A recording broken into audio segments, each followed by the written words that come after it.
Hello, and welcome to the South Coast Artists Index, where artists, performers, and writers, as well as curators, directors, and supporters, anyone with ties to the creative community, drops by to introduce themselves to you. We'll talk about their beginnings, their vision, their passion, and so much more. The South Coast Artists Index podcast is brought to you in part by Heavenly Spirits, who invites you to celebrate the art of life and creative communities everywhere. Hi, this is Ron Fortier with another episode from AHA Live. We're at Play Arcade in the living room, which is our home away from home. And tonight is open mic night. We've got a bunch of people coming through. I hope they come through. But our first guest is Sarah Mulvey, just in case you didn't know who she was if I said Sarah Ferreira. Thank you. You're welcome, because you're on that cusp of... Yes, the Social Security card is in the mail. So. You hope. Yeah, I hope so. Yeah, true. So, Sarah has been a guest on our podcast. And is it noisy in here? Yes, it is. It always is. But we get through this. Yeah, this it's is a good part time. of... Yeah, it's part of the whole documentation thing, you Absolutely. know? And before we move on, we also have Mad Max. I shouldn't call him that, but Max Wickemeyer. And I'll make an announcement later about Max being the Artist Index Man on the Street, MOS. So we'll get back to that. That's Sarah, a cool radio other than name. getting married, what have you been up to? Getting married was a big to-do. Yeah. Ties up a weekend. Yeah, a little bit. Yeah, that was back in December. So I took a break over the holidays. We released a book as well. I did that at least 2 weeks after my wedding. We released Tidings 24. Wow. And then just kind of laid low for a little bit, and now we're right back into it with open mic night at the Co-Creative Center tonight, AHA night, 7 o'clock.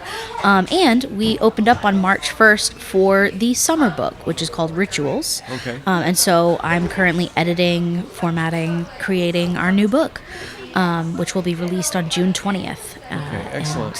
So. And if he shows up, he said he was coming, Tem Blessed, which is now your in-law. Isn't that crazy? Yeah. My think, uncle-in-law. I think Don Wilkinson has to redefine his degrees of separation in this town. It's probably down to 3. Yeah, very much so, yeah. I've had some really wonderfully bizarre,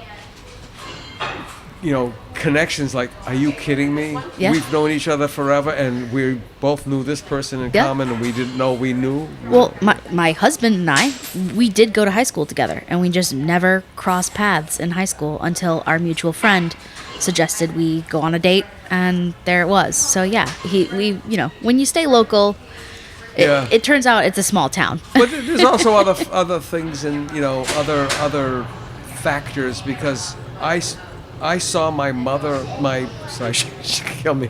I saw my sister-in-law 40 years before I met my wife. Wow. I saw her on television, and I never forgot her. And it freaked out my wife when we were getting to know each other. And I said, "Was that your sister I saw on Brian Gumbel and Good Morning America?" Because she, what she accomplished. She's like, how could you possibly remember that? I said, I don't know. They've got memorable faces. But ask me what I had for dinner last night. I couldn't tell you, right? Yep. So anyway, and jump over to Max for a bit. That was quite an introduction. Oh, sorry, they killed him. Mad Max. Great intro. So are you cited as my daughter Maddie would say to the dog? Are you cited? Like messing around. I'm excited. Are you excited about being the man on the street? Very much. Hugely.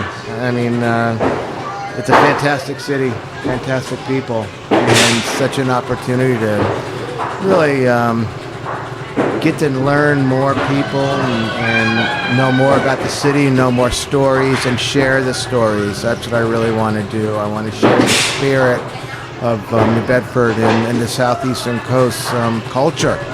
and the mixture that it is. And I'm really excited about it.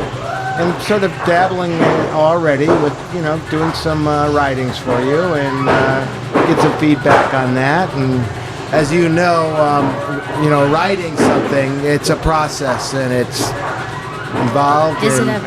And it's not done, right? It's always, I could do a few more different words and this and that. And And I was thinking too, I don't know why it just popped into my head now, but basically, Max is going to be writing our online column, which we're going to have to rename anyway. It used to be called the In Focused articles or whatever it's called. And basically, it'll be an article where Max will discover things or do whatever and make a notation of it. So it's not going to be very deep, But he'll be able to take photographs and little clips of video, which is going to make it even more interesting. And so it's going to stretch 750 words out just visually, maybe to over 1,000 or something like that. Very good. But the Portuguese saying that popped in my head was de tudo pouco. A little bit of everything. Yeah. And that's really what the column is all about. There you go. So if you can slam in a URL, if you can put in a QR code or whatever, basically he will be the lamplighter and going out there and finding these things that are going on. And he can't get deep into it. That's a good title. Yeah. Lamplighter. Lamplighter? Lamplighter. Yeah. I'm sure there's a yearbook named that somewhere. Oh, yeah, absolutely. That's okay. We can reuse names. Yeah. We'll There's just no copyright on titles. No, technically. we're yeah, I know. Someday somebody ought to research duplicate titles just to see how the disparagement of the subject matter. Yeah. Yeah. Well, that's like, yeah. I mean, when I was coming up with names for our books, I was like, let me just double check that there's at least no other poetry anthologies that have these titles. And they don't. But there was one that I was kicking around, like Salt or like something like that, like Sea Salt. And like, but yeah. And then you look up Salt and it runs the gamut from poetry to art to, because it's such a basic elemental word. But that was cool. Yeah. And I was like, all right, well, my two are at least cool. And then you guys can fend for yourselves out here. Yeah. Or I was thinking salt, the spice of life, but it's a mineral. So it's a book. It's a book of ironic poetry. Not iambic, ironic poetry. Ironic poetry. So let's see. Besides getting married, coming out with a couple of books, what else is on the horizon for you? Are you still poet laureate? I am still poet laureate. The New Bedford Arts Council and I are working on getting to a point where we're going to be accepting applications for the next laureate. So that is forthcoming. But so it's either going out to somebody else or I have to throw my hat back in the ring along with everyone else. But we'll see. Would they ever do a juried poet laureate slam? Ooh, that would be. I think it'd be fun. It would almost be like what is it? America's Got Talent, or those other shows. I'd lose very quickly. Show, no. The Gong Show. No, Professor Hoagland would not enjoy a Gong Show at all. But I would lose that very quickly because at least from the two that are still local, Professor Hoagland, Everett Hoagland, and Patricia Gomes, I would. I mean, they both lose. have been. So I mean, they both were previous laureates, correct? Yes. Yeah, and but no, I think it would be really interesting. I mean, I think it's called Button or Buttonwood. It's on Instagram. Button Poetry. Oh my God! Some of those things I had to stop midway because either that or get a stiff drink or jump out a window. Yeah. Yeah. But some of them were intense. just absolutely Dark. not so much dark. And again, it's not a gender thing, but it just happens that the women, for some reason, have this incredible, deep-seated rage. It's a pain. It's a rage. It's a I'm putting it all out there and take it or just walk out of here. Yeah, exactly. I mean, That's been survival for most women in America is to put up with the shit. Yep, unfortunately. And then poetry has always been that outlet for, under what do I want to say? I hate underserved as a term, but you know what I mean? Like, repressed voices. You're right, because, I mean, opera came, believe it or not, from underserved people. They came from the street. A lot of theater and a lot of music came from the street. It was not high class. The high class hoi polloi stuff. Yeah. Well, I mean, the first kind of roots American poetry was Phyllis Wheatley. An enslaved woman who they actually put her on trial to make sure that she wasn't just plagiarizing someone and to prove that she was a performing animal. And that continues to be. Well, look at the DEI debacle. And then don't get me started on this. That's a whole other podcast. I know. And last time I got so bad that they had to cut out a whole section out. But really? The whole thing is look what they replaced. Then anyway, so let's get off that. Right. It's to me it's like a moth to a flame. And so what else is happening? You know what? What should Max know? Oh, what should Max know? Max should know. What does Max know?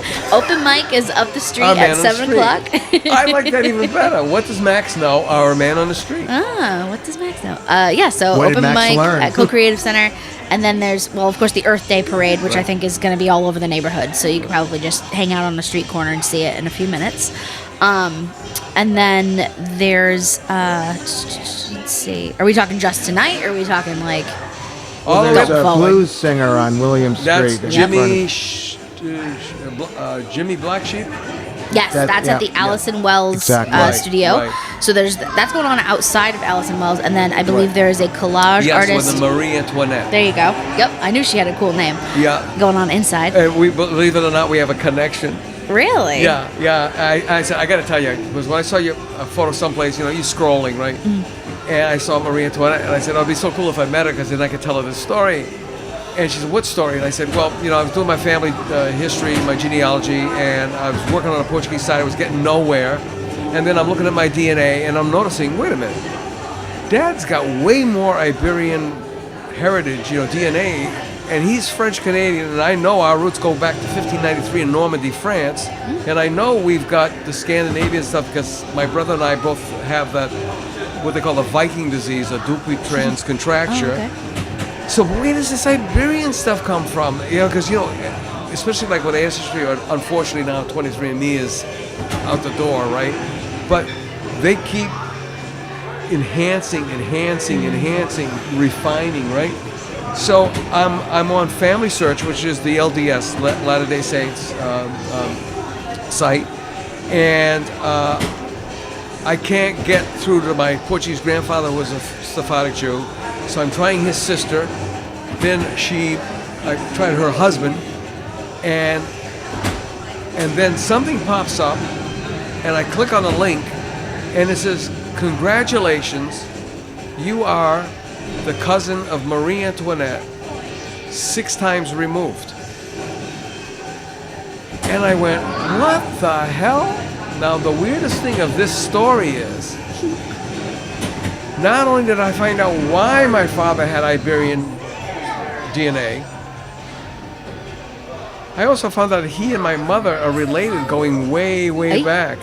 Because Marie Antoinette's grandmother, I believe, Catherine of Navarre, is my mother's side is related to Catherine of Navarre, and my father's side is related to Marie Antoinette through a branch of the Fortiers, the Brittany branch that is popped up, and we could never get that connection. So anyway, it's just a stupid, icebreaker, and it was fun. That's very cool. Very cool. Anyway, that went on way too long. But I mean, genealogy does. I did meet Jimmy Black Sheep. Invited him on the show and stuff, and there's a lot of vibrancy going on out there. Yes. Yep. As always. Have either of you been to the Black Kettle? Not yet. Not yet. I've walked by, and it looks like at least it was. I think it was a gallery opening night, and that place was jam packed. So it looks like it's a good time. Let me ask you both. I think people have discovered that the train not only goes to Boston, but the train comes from Boston. Mm-hmm. And I read in today's Standard Times or South Coast Today that restaurants are reporting their guest check numbers are going up. And primarily, they can attribute it to people coming down from Boston. Very good. For the day. So the art scene, and I think it may have been with a conversation on one of the podcasts with either Mark Phelan or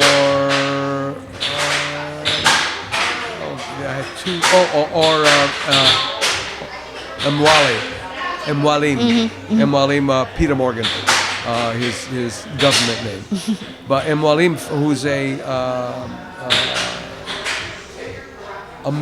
he's a polymath.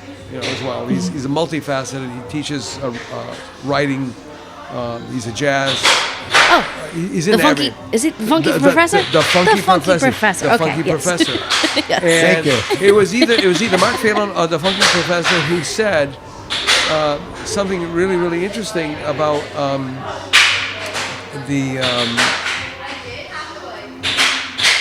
there are more artists. And I don't want to say registered because we don't have a register, but recognized or discernible or countable artists in this community than there are in Boston. Oh, I'd say probably yeah. I mean, Boston's big, but it's big in different ways. And expensive. And expensive, exactly, yes. And challenging, I think, to, I'm good friends with Hendrik Hernandez Resto, who's, a blossoming powerhouse. Who would in be this here, community. but he's in three doing other something, places. exactly, Right, doing something else. So he and I actually went to high school together. Both started in journalism class and kind of were looking to be journalists as we, grew up and got jobs. Yeah. And both just said no and are doing creative pursuits. And we were just talking about the train and how we feel like we're pretty good-sized fish here in New Bedford, where we'd be little goldfish up in Boston. Because we don't know anyone. Right. We don't know anyone. We don't have that network. We don't have that community there. But with the train, I do feel like that's a chance for you to kind of go to another pond and see what it's like up there. It's like a lifeline. Exactly. I mean, he came up with this concept, and I said, could we collaborate on this? I'm not going to release it yet, but it's genius. It's simplistically genius. And I can't wait till that thing gets launched because... I've been saying, I say a lot of things a lot of times, and one of them is that we really need more wall space, meaning more galleries, and we need more buyers and collectors. They're integral. True. It's symbiotic. Yeah. And hopefully someone will come down here and see an opportunity, and I hope it's a gallery owner. And let's face it, it's got to be somebody with deep pockets. Yeah. Who sees an opportunity, because galleries aren't quaint little places where if you're wealthy, you have your significant other, dabble and have some fun and then write off the losses, in taxes and such. Galleries are serious. It's a business, and I don't know why a lot of artists think that they're like a charitable institution or they're a warm and fuzzy kind of embrace, See, that's the beauty of poetry. I don't really have to. I don't have to concern stuff. myself with a gallery, but I would like more venues for for artistic events that don't require a ticket or don't require kind of sitting in a seat and focusing on one thing. Gallery spaces. I mean, Co-Creative Center is a perfect example. It's a gallery. It's a classroom. It's a co-working space. And that allows for a lot of movement, and I think that's super important because, we've got some beautiful resources here in the city with the Zeiterion and with a couple of music venues that are very focused on like performance and come in, see a show, hang out, watch the show, and then go enjoy the rest of the neighborhood. Right. Whereas galleries feel a lot more fluid. Where, you can go and take a look at the art, maybe catch some poets reading, poetry, or a guitarist just kind of hanging out. but you can move through the space, move in and out, and it just feels like more of a neighborhood gathering space than a venue, and that would be my I wanted to see if Freestones was an option, because I think that would be. I want to turn that into a bookstore it's available bar. still. Yeah, I think it's $1 million. I was gonna say, yeah, it's a little out of. million. But seriously, they have Little out comedy of an clubs. artist. Exactly. But I yeah. have not yet heard of a poetry club, which is a place where you can get a light fare, like soup, salad, sandwich, some desserts, obviously, and a really good coffee bar, and the entertainment, quote unquote, would be a lineup of poets. That'd be the dream. Which in the old days they used to call that a coffee house. Yeah. And the Unitarian Church, I remember Triworks. That's a gorgeous, gorgeous place. It was like something out of Are you old enough to remember Dobie Gillis? No. Okay. Bob Denver, who played Good for you. Bob Denver, who played Gilligan, was on Dobie Gillis, and it was about the beatnik era. And the guys wearing berets and having little coffees. Yeah, exactly. Yeah, exactly. And I really think that would be phenomenal. And it's not. I mean, okay, business is business, but it wouldn't be that complicated to set it up. Yeah, it's just a bit, And it gives poets up and coming, mid-career, Yep. Emeritus, so to Yep. speak, a great stage. Yeah, Providence has it kind of down pat. They have a great poetry scene up in Providence. Yeah, and so I've made a couple of connections over there, and so if we could just kind of copy and paste their scene here in New Bedford, I think we'd have quite an experience on our hands. Is it like a mixed venue, like you said, different things? Yeah, it's more bars that are very like open to celebrating poets and kind of like offbeat experiences like that. So they have a lot of. I mean, there's a lot of spaces there in Providence that are open to different experiences, and so a lot of our restaurants and bars, their real estate is small and limited, and so they're going to have bands, they're going to have stuff like that that's going to bring people in. Whereas Providence is happening. That was a cool little. I have my place right here. I thought somebody was going to make an entrance. I actually. Maybe I'll talk to Adam tonight. I want a poetry night here at Play, and call it Play on Words. I like it. Yeah, it's great. Perfect. We'll see. I'll talk to Adam. But imagine like right here in this little living room here. That would be very cool. Yeah, it's just the literary heritage of Providence. I think I pretty much stop at H.P. Lovecraft. I'm sure there are.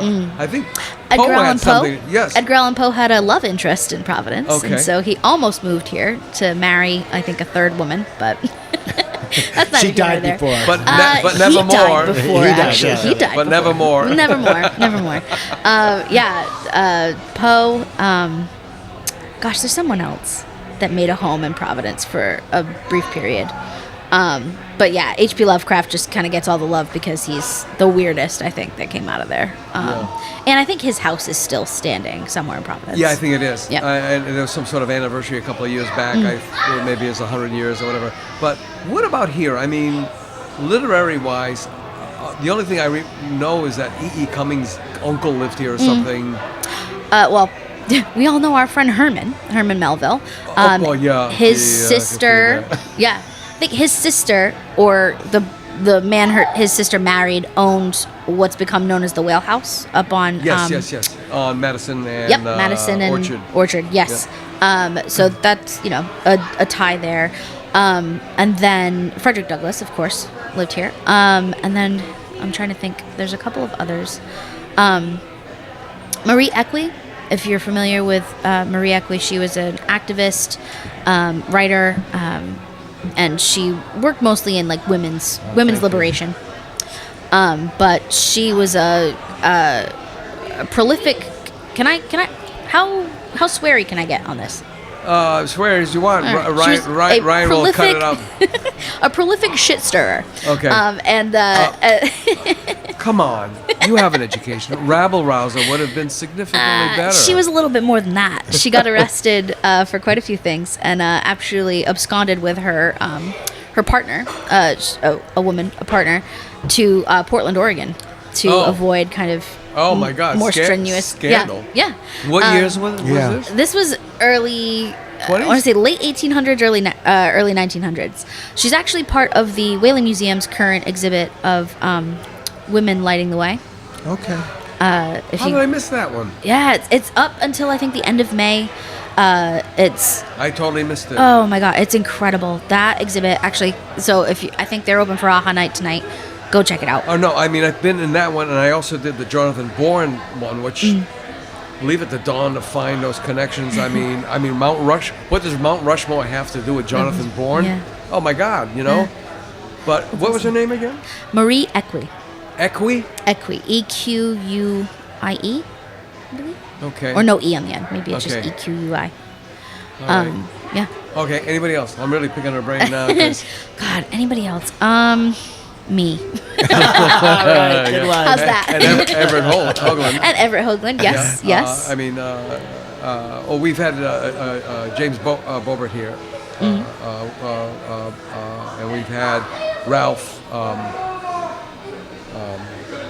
Hickok here. Oh my God, there's a gentleman who was like Bob Dylan's contemporary. Oh, Why can I that's not Paul remember? Caton. Thank you. Yes. Paul Caton. Yep. I would say he's definitely in the. He penned 6 of Dylan's biggest hits, including was it Hard Rain or no? What's the other? How many times was the man? The answer. Yeah, he's laying in the wind or whatever it is. Blowing in the wind. Yeah. So that's Yeah. that's a big one. And I'm sure I do also feel like, at least right now, in the kind of community work I do, there's a wealth of writers and poets, working class people right here in New Bedford right now.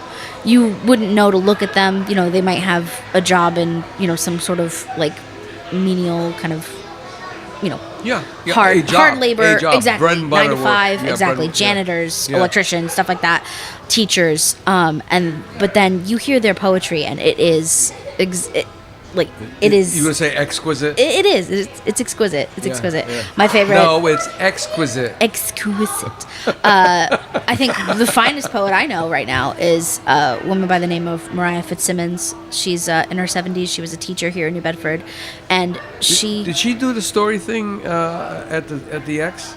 No, X? Okay. no. She might have. She might have gotten up there for an open mic. Right. But no, she comes. She publishes every now and then with us, and she comes to my open mics frequently. And she is one of the finest poets I've experienced in the last few years. And she's a mom and a grandmother, and she's been a teacher in her previous kind of existence, and never really moved any further than just sharing her poetry with people that she loves and that she's intimate with. And but if you put her in a national publication, she's of that caliber. Really? And yeah, she's fantastic. It's funny. You remind me of 2 things. Once, when I was a kid, my dad was a training instructor at the Berkshire Hathaway, and I remember he would bring me into the mill every so often to go. He had to go to HR for something, or he had to correct something on a report that he wrote up on one of his trainees. And I got to know some of these guys, and I'm thinking to myself, whoa, these are guys, the factory workers and stuff. But there was one guy in particular. He invited my father over the house. My father started getting involved with aquariums. Fish. The whole thing about fish being very, very calming and so on. So this guy invited us over, and his friend, and my jaw dropped. This apartment was almost floor-to-ceiling fish tanks. Oh God. And he must have read my mind or saw my expression. He said, I'm not just some dumbass that works in a mill. I have, and he was practically an ichthyologist. I mean, he could name all of these things, their breeding habits. It was like, and that was his love, that was his passion. Now, go back to last week. I went to go meet Brian Knight, who runs Fairhaven Frets. He's a guitar repair proprietor. He is a shop, guitar repair shop in Fairhaven, and he also is the director for another new nonprofit called the Shepherd Center Performing Arts, which is in the Congregational Church in Fairhaven. And I was going to go meet him for something, And I didn't realize it was an open mic night. And I saw what I thought was people sitting in the audience, just people who came by to see the show. And they were all people who just love to play guitar. You probably never heard of any of them. And it was just, wow, how cool is that? Yeah, it's incredible. I mean, AHA Night is a particular experience in itself, but this open mic that I host up at the Co-Creative, it's like, people see it, they go, oh, let's go check it out. Walk in, sit down. They gave me a hard time for about 20 minutes to a half an hour about, no, I'm just here to watch. But I keep asking if anyone wants to get up and share, And then usually within an hour, maybe 2 hours, they get up there, they open the phone app, their notes app or whatever, and there is a stunning poem in that phone that they were not willing to share an hour ago. And yet they found the courage, just from listening to other people and experiencing what we do in that room. And there it is. And it's like, yeah, you write and you create for yourself. But it's always nice to bring it out in the open and kind of air it out. What's happening is it's a feedback loop, and it's learning from each other. Yes. And the experience, you can only do it that way. I think with conversation, and the story back and sharing. Sharing the story. And what a fantastic thing. It's the community of school, studio, stage. Yeah. And we need those venues, the opportunities for those kinds of things to happen. I mean, as you were speaking, I'm thinking probably some of the, most exquisite poetry and literature are from the Portuguese. I mean, it's so hard I to think translate. the Germans have a different point of view, but I'll leave that. The Irish as well. Wacket off. And I forgot even know what the hell that means now. But anyway, it's not bad. It's just, all right. We'll give it the I will say Fado. Fado makes me cry. I don't understand a lick of it, but I cry like a baby. My mother was a Fado singer. I think you and I spoke about this, yeah. Yeah. Den Santoro is on the scene. Den, have a seat at that open mic, please. That's why we call it an open mic. Open mic. Welcome, on Den. in. Not the kind of open mic we used to. Speaking of open mic, I actually do have to take my leave because I got to go get ready for mine. This was great. Yeah, Thank you great so job. much. Thank you. Don't be a stranger. I won't. Talk to Max. Yeah. Mad Max. He's mad. He's crazy. What did I say? What did I say the good title would be? We're gonna have to listen to the playback. Not Mad What does Max. Max know? What does Max know? The man Sounds on like a Dr. Seuss book, actually. Yeah, what does Max know? Yeah, the man on the street. Fun the man facts on the street. with Max. Yeah. Ooh. A poet and you don't even know it. Bada bing, bada boom. All right, my comedy hour is Thank over. you. Another opening, another show. Get out of here. Yes. Great Thank you very job. much, gentlemen. Have a great night. Thank you. You too. Thanks so much for coming. Of course. You might run into Tim Blessed on your way out. Oh, I'll have to say hi. Your uncle-in-law. See ya. That beer is open, Sarah? Yeah, it is. Is that beer open? Yeah. All right. Don't leave it behind, You were eyeing that too. I could tell. You were eyeing it. Oh no, Okay, I wasn't. No, I just had one over. All right. So, Den, tell us something about yourself for people who don't know who you are. Oh boy, so many things. Currently I am doing several businesses, including one nonprofit, and the nonprofit is called Practice Best Practice. We work at the intersection of creatives, businesses, and nonprofits to try and end artist exploitation. We do workshops that are all free, and we do things like, we started off with showing for exposure and other classic artist mistakes and how to get yourself paid. Our next one coming up probably, we currently is tentatively scheduled for June 18th, is going to be Art on the Menu, showing art at a business. And that's really going to be geared towards businesses to try and teach them how to show art in their business and sell the art, not just say, oh, contact the artist.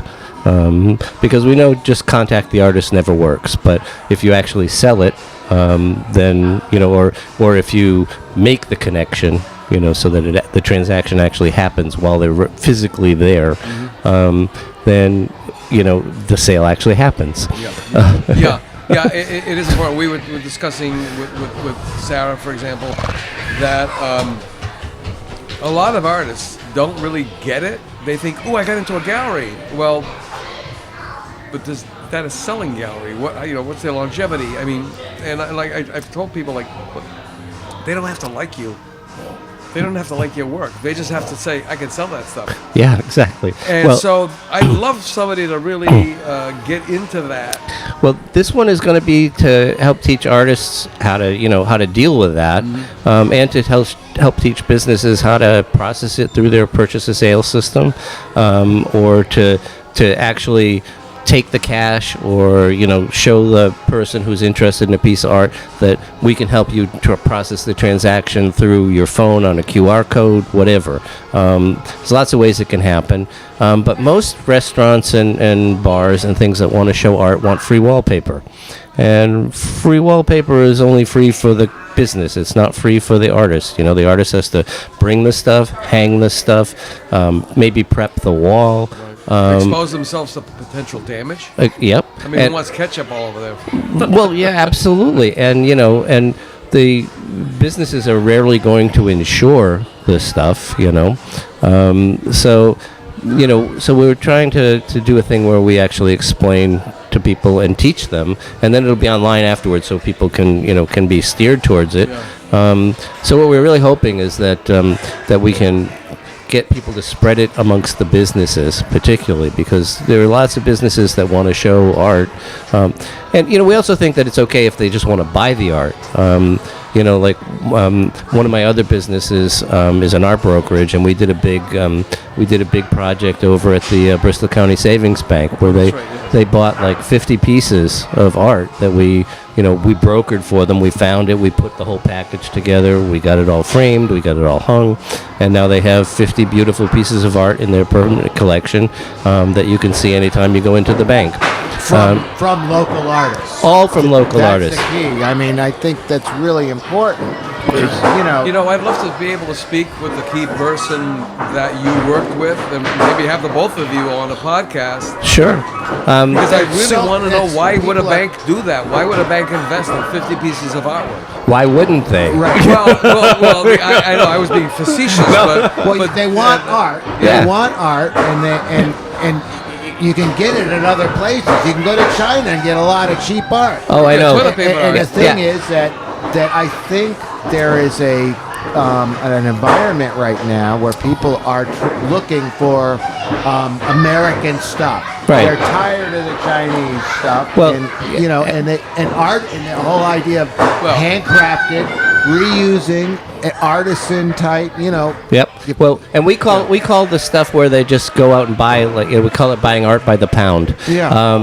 Well, it was one time called toilet paper art, which is an art fact. No, seriously, because they use rolls and rolls and rolls of toilet paper, part of their technique. Mm-hmm. And basically, you get a bunch of skilled artists, but their job was to knock out a piece every so many minutes, using toilet paper and palette knives and so on and so forth. And they ended up in one of my old instructors used to be horrified by that kind of concept and say, it's furniture store art.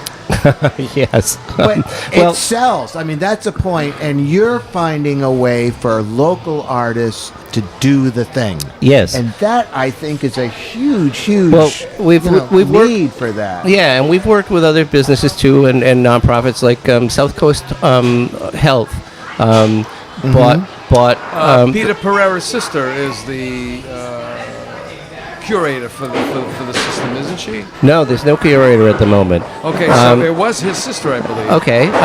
No, basically when they're doing a project, they've been coming to me lately. We did 13 pieces in their brand new wound care center at Toby Hospital, because they wanted a nice ambiance where, if you're stuck there like healing from a wound or being treated for a wound, you had nice things to look at. Well, I mean, I've been in a few of the South Coast, the Mill Bridge Street in South Coast in Fairhaven. Yeah, it's a beautiful art. Well, they have always been committed to doing it, but they had I'm not going to tell you who, but they had hired a brokerage firm out of Connecticut who was screwing the artists, basically. And they had paid a huge amount for a piece of work. I'm not going to remember all the details, but they went to the artist to pick it up, and the artist said, "Yeah, great, you paid it, but I haven't been paid." Okay, so you at one time would work with, whether they identify themselves as that or not, with an art specifier. So an art specifier traditionally was an architect, an interior designer, or an interior decorator. Don't get those confused because they get really nasty. No, Renee Marshall, who's one of the finest interior designers. I must she'll come out and get me at the grave, from the grave. She told me don't ever confuse those two. But anyway, plant, not managers, but property managers who are tasked with making a place look pretty, making it look nice, you know. So now the interlocutor would be an art consultant. So you then are an art consultant. Yes, I mean, I call myself an art broker, but it's basically that. Basically what I do is I put together, I spend time talking. Like with the Bristol County Savings Bank, we talked for several hours while we were sitting with the construction going on all around us in the Candleworks building. And finally, at the end of that conversation, I said, so I'm understanding that what you want is things you could have seen out the windows of this building at any point in its history. And they were like, yeah, that's what we want. And then I went out and found a whole bunch of artists that I thought fit the and I gave them 4 or 5 images from each of those artists, but listed as artist 1, artist 2, so they're not being, because they're all local people. Right. I don't want them influenced by the name they've heard. Exactly, yeah. And then I had them pick the artists they wanted to see more of. Then I gave them, 14, 15 pieces from those artists, still artist 1, artist 2, etc. Then we narrowed it down to the pieces and started looking at where are they going to go, how are they going to be organized, how are they going to be curated throughout the building, do we need to get reproductions because it's the wrong size, etc. And I worked with the artists when the reproductions were needed. I worked with the framers to get the framing. I had the people from Bristol County Savings Bank come in and pick the color they wanted for the mats, right, when things were needed to be matted. And then I talked to the person who was going to do the matting, and I said, make them all look like that, because when you put different art inside the same mat, it won't look the same color. Exactly. So they have to look at the piece of art and make pick a different shade to make it all look the same color. Right. And so, we worked with all of the professionals, and then we went in and hung the stuff, which was a nightmare on their rubble stone walls. Well, I still wonder how Dina Hayden hangs anything in co-creative. I mean, it's like, and she just gives me a smirk when I say something. I was like, what is it up there with bubble gum? I mean, how do you get that up there? Oh, well, it's I was, masonry bed. I was actually the first person to do a show in that space. They had me come down. I remember that show. To do the show for the opening of the building. Yeah. And they put up a hanging system, and I talked to the guys before they did it, and then they did it wrong. So it hangs about 6 inches from the wall. Yeah, it was way too far. It was like floating. Right. Well, I came up with things to keep them flat, but they never moved it back. So what I did with some things was use masonry nails in the there you go. in the grout. Yeah. They really just all they need to do is rehang the hanging system. You know what you're doing, I think, is you're doing a lot of this stuff, customer service contact and development, that the painters don't really want to do anyway. Sure. Right? And so, you're setting up the outline, the schedule, if you will, and then the artists present options to meet, and even the idea of setting up a planned agenda, right? Mm-hmm. Probably a lot of artists would resist that right off the bat. Well, but you're making it so that you can create an opportunity for the artist to do the creation part, which they love, and then tie it to customer needs, Well, it's- specific customer needs. Absolutely. Well, And that's also, fabulous. Also, I'm trying to put together packages. So, I mean, I used to run a gallery, and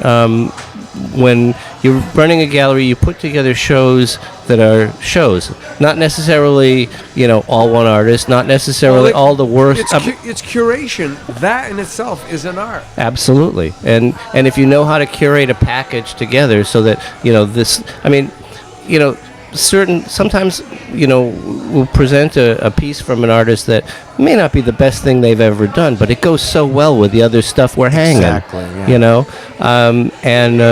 And so also, because we're also working with, sizing and proper framing and presentation, and And there's also environmental issues, like you don't hang a watercolor next to a complete, like a direct light source, because that watercolor is not going to be there in a year. Yeah, or a photograph. Or a photograph. Right, Exactly. absolutely. Yeah. And being a fine art photographer, I also, know how all of this works. And like I said, I've done curation for years, including with my own gallery. And before I forget, you do have to come back on the show to speak specifically about this. No, I'm serious.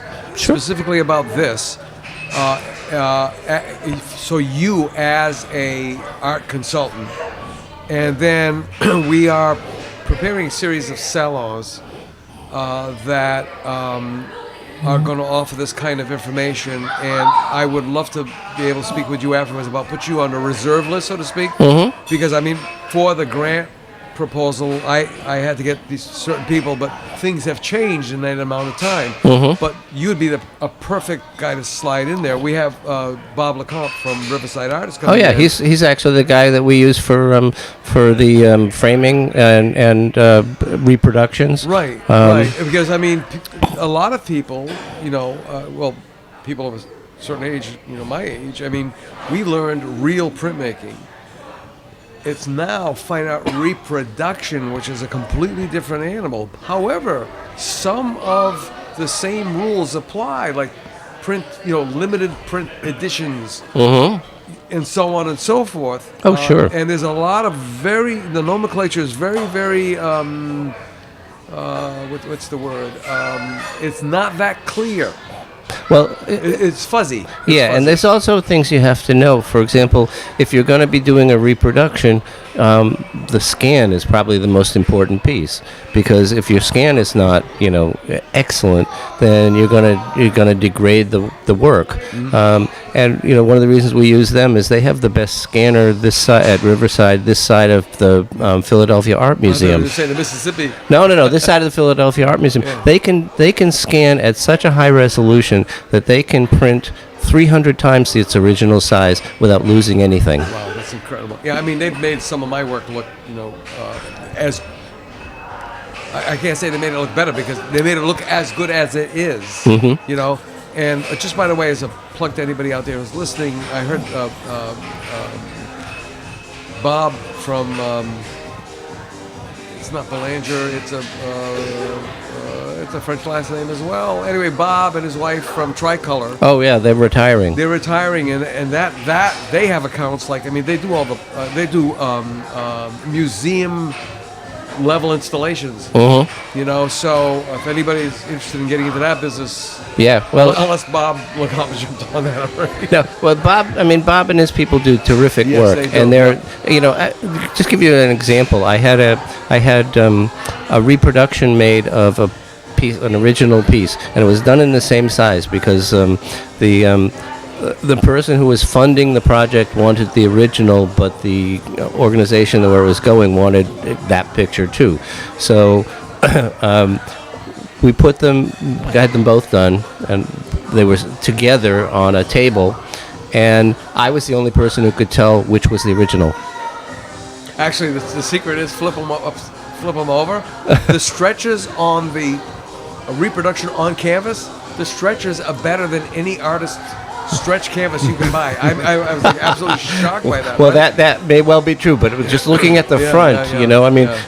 the brush strokes, you know, they were, I mean, you know, and the only way you could tell was to get low enough so you could see if the brush strokes were raised. I was just going to say that, yeah. Yeah, because you can always tell a painter. A painter will look at a painting directly, and then it'll immediately go up to the piece and look at it at a 45-degree angle, you know, to make sure. Yeah, exactly. Right, but that was, I mean, Yeah. and nobody else could tell. The other good thing, too, about that, seriously, is that you can actually capitalize on a piece. I have a 12-foot by 5-foot triptych. So each panel is 4 by 5. And I had an interior designer who had a couple of clients who were interested in the piece, but it was too big for the space, and they asked me, well, would you be offended if I said, let's have a reproduction on canvas done at a smaller scale? I was like, I wouldn't be, you know, at all. Yeah, well, and when I'm talking to these artists for a project, you know, I'm not asking them to do a reproduction that isn't going to be sold. I'm saying, look, if you're going to do, you know, we want to sell this piece, but it's the wrong size, Right. you know, or they don't want to pay for the original, they want a reproduction, but it's sold. So if you do that, then, you know, and what I tell them is to, you know, build the cost of the scan into the sale price, because now you're selling a print, not the original, and then you get to keep the file. So you Yeah. But let me ask you a question, because I never thought of it before until just now, and that's why I like these conversations. So you have a painting, you know, I've got that triptych, and you know, it's reduced down, it fits, so on and so forth. Now, if we brought an auctioneer in here, or an art appraiser, and they would say, it's Drek, it's a reproduction, it's not art, it's a picture of art. well, I mean, unless, so even if I signed it, you know, manually, but that's an interesting thing. But yeah, if I took that image and had it reproduced on paper, you know, the fine art paper, fine art reproduction, and I signed it as a limited edition, that now becomes art? well, you know, we've had this conversation a little bit before, and Yeah. you know that, you know, my perspective is that if you produce a piece of work that people react to, whether it's a reproduction or not, and again, being a photographer, I produce more than one of. Well, see, that's a You different know, animal, right? Right, but it's not. I never Yeah. produce series. I mean, I my work runs in series, like the museum pieces series, which is all buildings, you know, beautiful museums, and I'm taking pictures of the buildings, things like that. But I don't produce like a print run, you know. So if you get one of my prints, and I print mostly photographically. I print, you know, light on paper, run through chemicals, because there are services that you can do that even with digital images. So that's what I print, and then every time it's done, it's a little bit different because it wasn't run through the same chemicals. It was, you know, it was part of today's run, and you know the chemicals change as you know they produce different things. So the colors may be a little bit different, but they're so each one is an individual piece. Right, it was like an intaglio run. So if you have 100, in the intaglio run, you know, I think the old rule of thumb used to be you wanted the lowest number at the beginning of the run, or the highest number. I think it was. It was like some sort. So it was bracketed into if this is the 10 guilder print. The 10 guilders was worth it for the first third or the first quarter of the run, and then by the time you got to the end of it, there was only like a 2 guilder print. I don't know. Yeah. So, when I print photos, you know, that then they're running on chemicals. If you're running a calibrated, digital print, you know, then they're all the same. Yeah. Right. But if you're running light on paper, run through chemicals, then every one is its own thing. Right. And so there's a difference there. Plus, you know, and I'm not opposed to digital prints except for me, but But a digital print has layering, and if you get to a certain point, you get pixelation. Right. Whereas with a chemical print, An exposure. a sea print, a chemical print. Yeah. What you get is saturation. If you get to a certain point, you start to get grain. Right. That kind of thing. So it's a different animal. Now in Europe, I remember my friend, and he's also my gallerist over there in Portugal. When I mentioned, giclée, it was like he just bit into like a lemon or something, and he's like, not here. And I'm like, what do you mean, were you not here? And he's like, no, serography. And I said, you can't make all those colors in a serograph, in a silk screen? Oh, yes, we can. One of the finest serography shops in Europe is in Portugal. Huh, okay. And I'm still, amazed by that. And I can't reveal it because it's a weird world. But one of our relatives has a run of two very famous artists, and the serograph, when you put it side by side with the other process, it's like, ooh, what a difference. It does have the word humanity's popping into my head, that it's not right. Well, human versus mechanical. Sure. Well, and it also Organic. depends. Organic is the It word, also I'm sorry, depends on the equipment you're using when you get into mechanical prints, because the stuff that you see from Riverside, or that you used to see from Tricolor, was done at such a high level, on such high quality paper, and with such high quality printers that were able to print really, really difficult stuff at really, really high resolution. So you ended up with the stuff that was, that looked really good.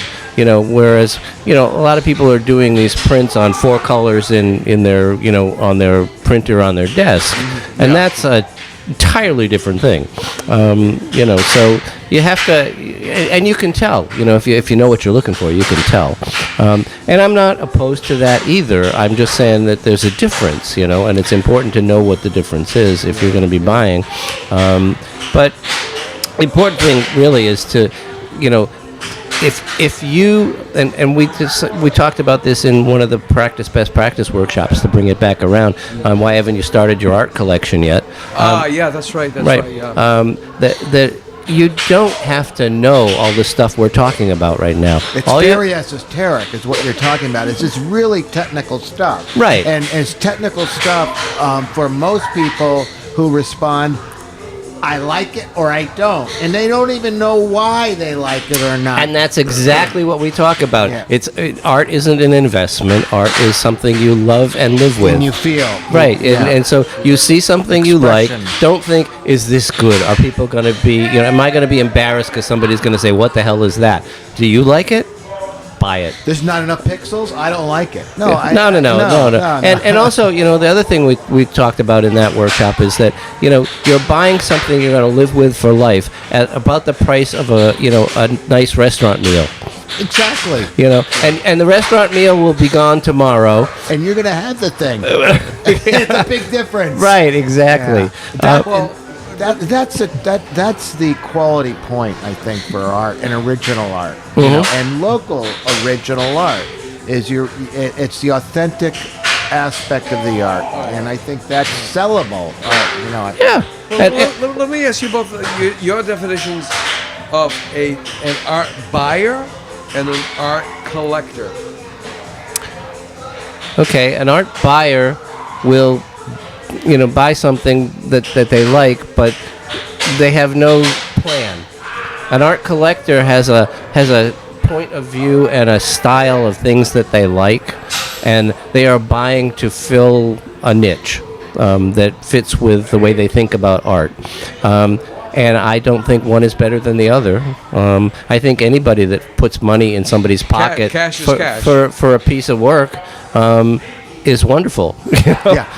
Do it. Do you like that? Do you want it on your wall? Do you want to see it every morning?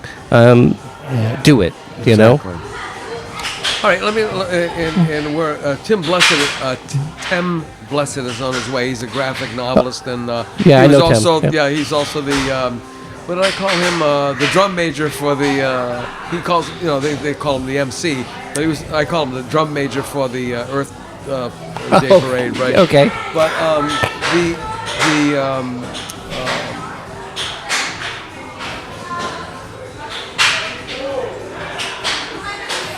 how do we attract? Okay, we've got a train. I said this earlier on. I think people are just realizing the train goes up to Boston as well as it comes from Boston. Absolutely. How do we attract people here to come down and buy work? Because, as you know, the artist, Devin McLaughlin has changed. I forgot the name. He changed the New Bedford Lake Fine Arts Club. Yep. Because one of the things was, and it is hard to try to It's hard to try to.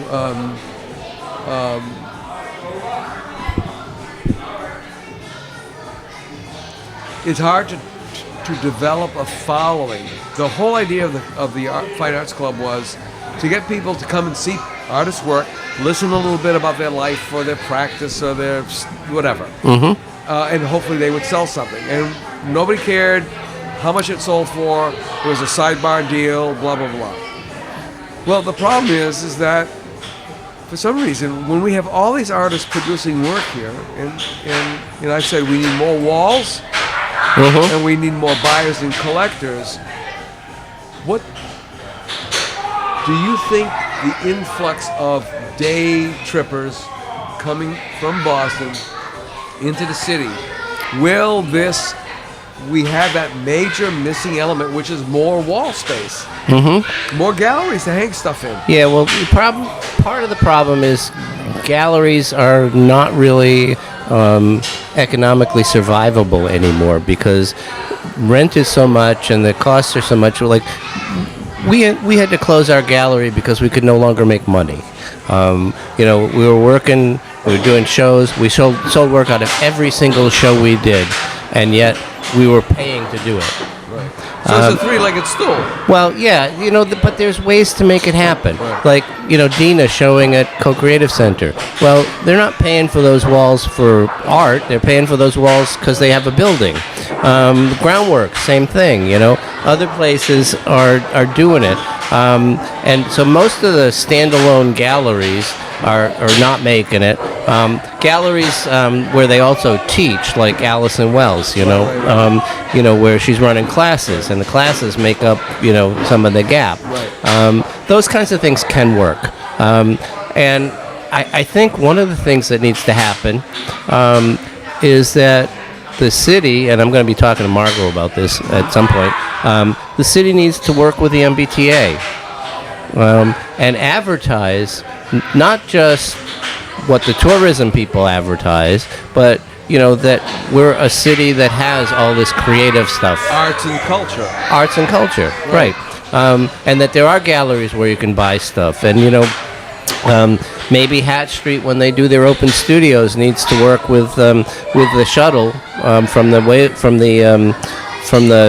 Whale's Tooth parking and take them over. I mean, it's 2 miles. Collaborate with CERTA. Right, it's 2 miles to get to to Hatch Street from Whale's Tooth. So maybe some of those things. Just like you're going to wine country and you've got those shuttles that take you from winery to winery. Exactly. And it doesn't have to run all the time, but it can run when there's a big event. Like the open studios at Hatch Street is a big event. At least once a year in the November one, it's huge. Or a studio crawl, or even an art fair. And I don't know if art fairs are starting to lose their luster. I mean, if they've become another one of those. I mean, so many artists have invested money to be involved in one of those, and they've gotten most got less than they expected. Most art fairs are seen like craft fairs, and people come to craft fairs to find locally produced, hand-produced stuff at a pretty low price point, and you can't really do that with art, So there's that's a difficult one. Yeah. There's a lot of ways that what's going on down here can be marketed.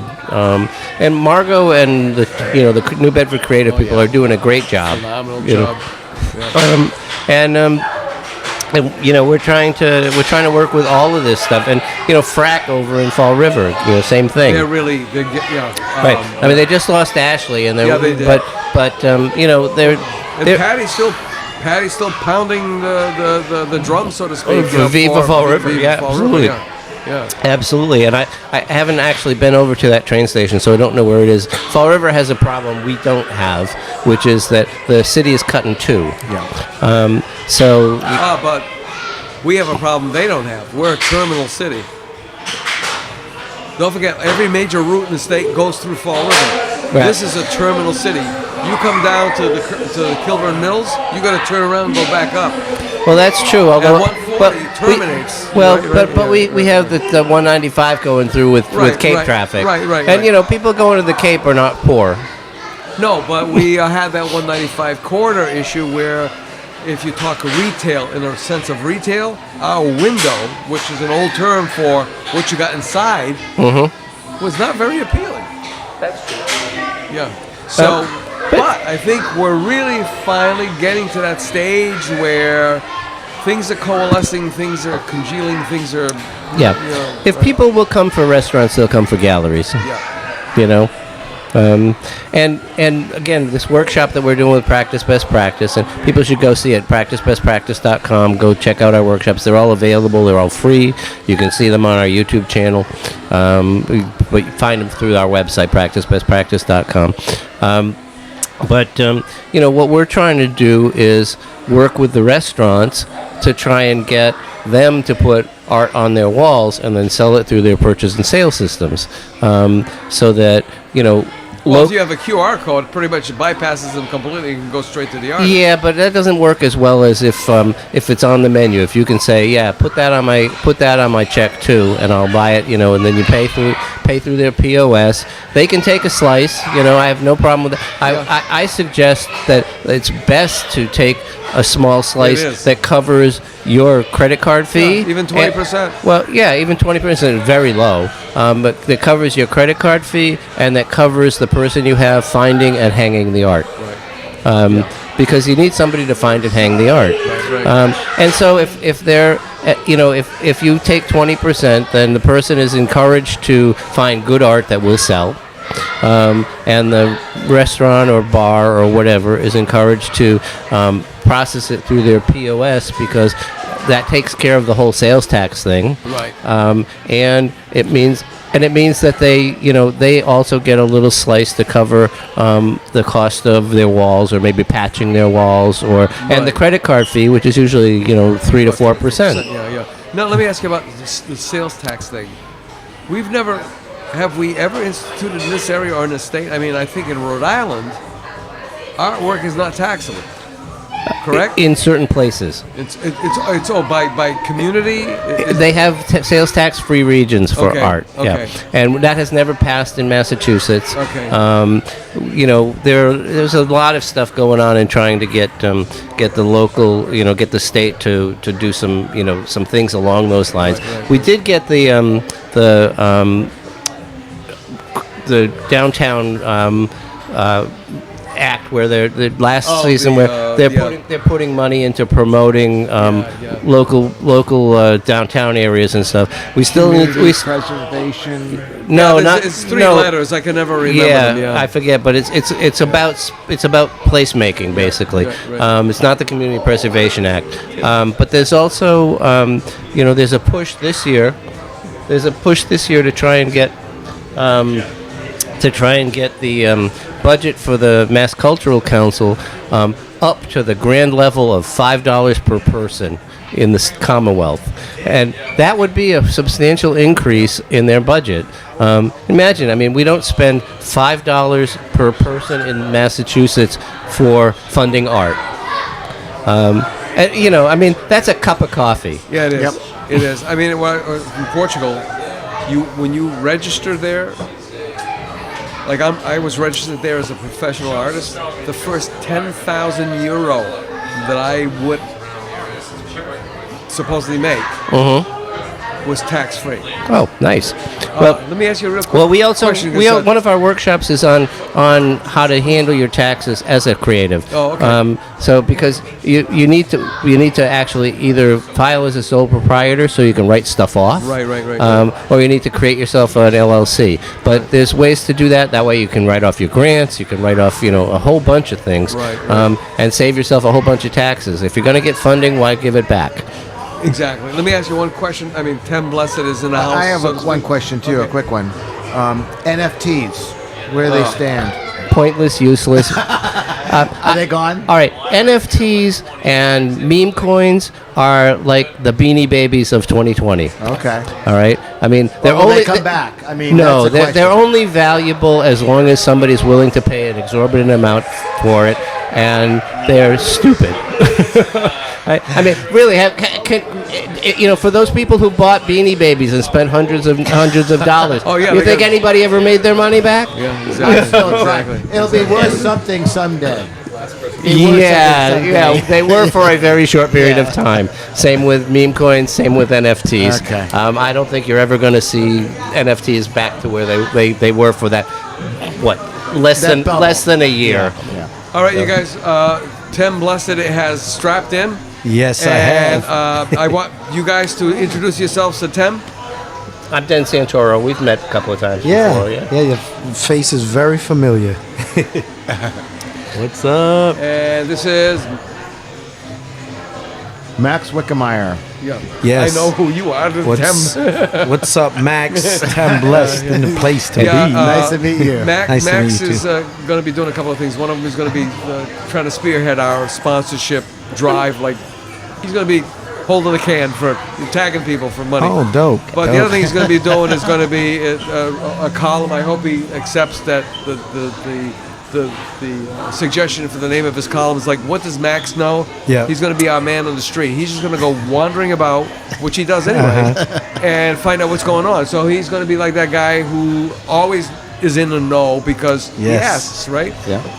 Tim, could you please introduce yourself? Yeah. Actually, And Max- before you do, Yeah, I'm gonna excuse myself because I was actually supposed to be somewhere at 7. Okay. Thank you so much. Great job. Yeah, Hey, they thanks. want- It was fun to talk, and Yeah, we're gonna get together. Call me, and I'm gonna do that thing for you too. I actually talked to Adam. Oh, good. So- I haven't seen him, but I did see his wife. Lauren. Don introduced me to him. Oh, excellent. All right, thank you so much. You're Yeah, welcome do so good much. work. Do good Thank work. you, sir. Thank you. Yeah, peace, man. It's good seeing you again.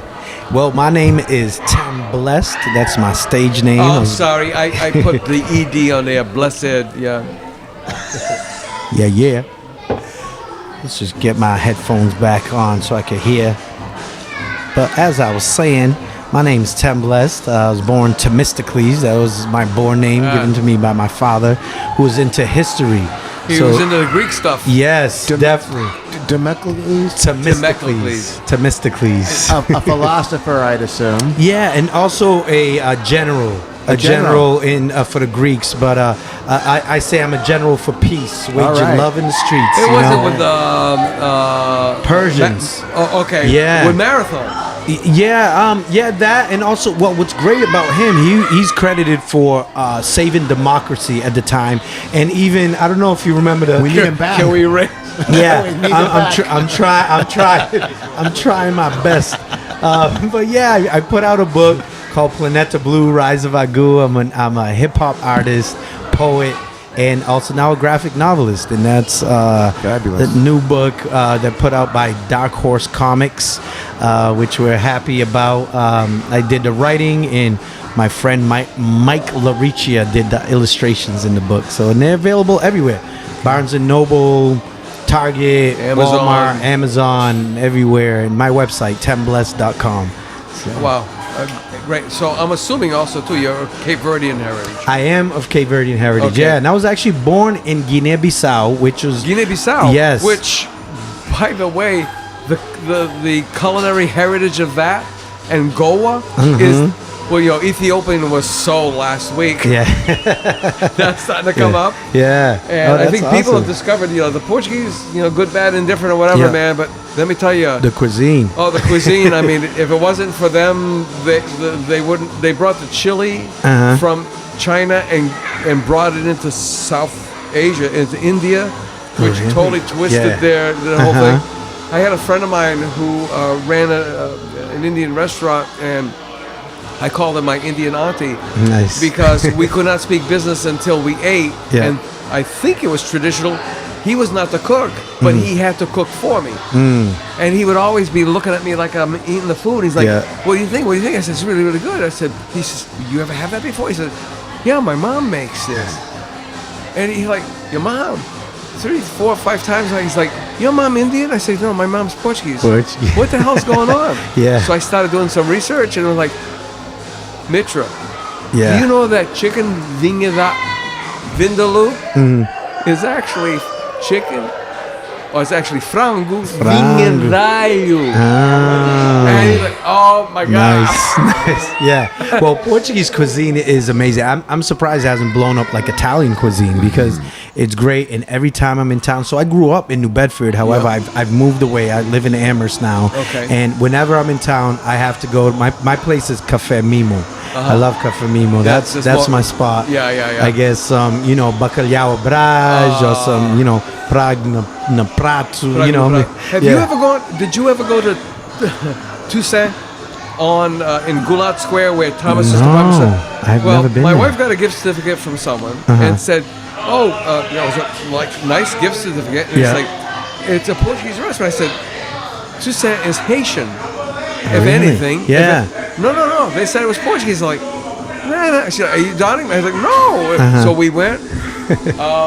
It's too bad. They lasted about a year, 2 years maybe. Man. Oh my God. I thought I had lived in Figueira da Foz for about a year. Nice. I thought I had been transported back.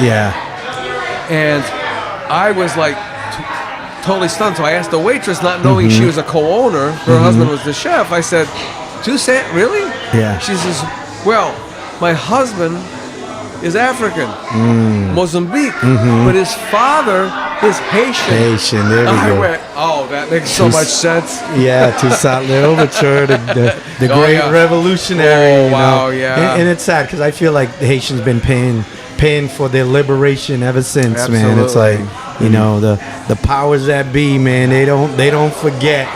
But I hope one day we'll flip that, man. We need to, for the sake of the planet, for the sake of all people, man. It's unfortunate you have only a few that are benefiting from this abundance of planet Earth, and that's a lot of my message through my music is about environmental concerns, sustainability, social justice themes, and you find that in the book Planeta Blue Rise of Agu, which is and also animal welfare, right? Taking care of not only people, planet, but the animals, which is, I always tell the story, if we found any animal on a different planet, we would lose our minds, right? We would try to communicate with it.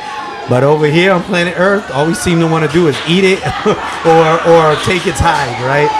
Or in the case of dogs, unfortunately, I mean, if it wasn't for the South, I don't think anybody in my neighborhood would have a dog.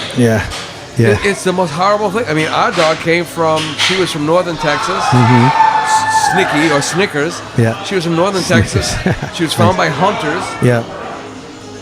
And they brought her into Arkansas, and that's how she started getting processed. But she was found as a puppy by hunters.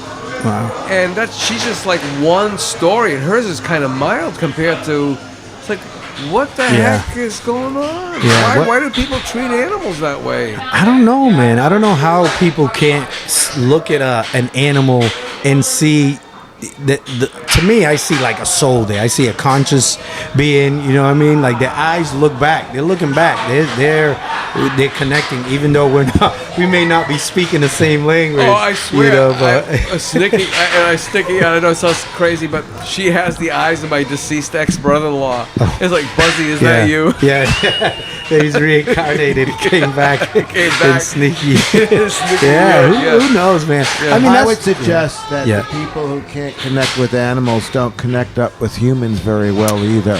I would not be surprised. That makes a lot of sense. And the way that we treat even the environment, man, from pollution to littering to just taking the resources. It's wild. It blows my mind because I'm assuming, you know, just met you all, but we weren't raised like that. You know what I mean? So how is this thing happening? I'm so old. I remember when plastic bags first came out.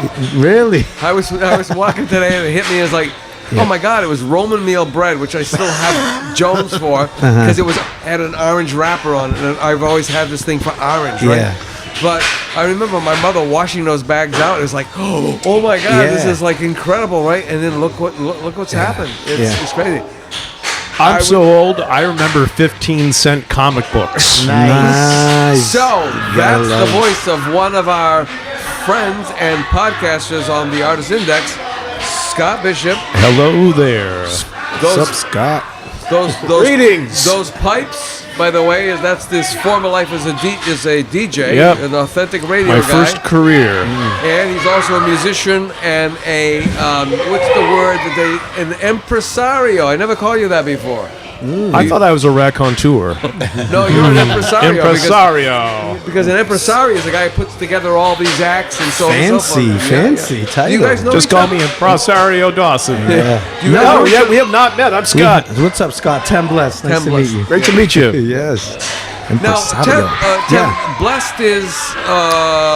So that's my stage name. Okay. I was just blessed to realize the family that I was born into, the talents that I was given, and I got to do something with and not let it just be used and abused, you know. So I take that seriously, especially as a poet, you know. So we're blessed, but we all blessed, right? I mean, just to be here.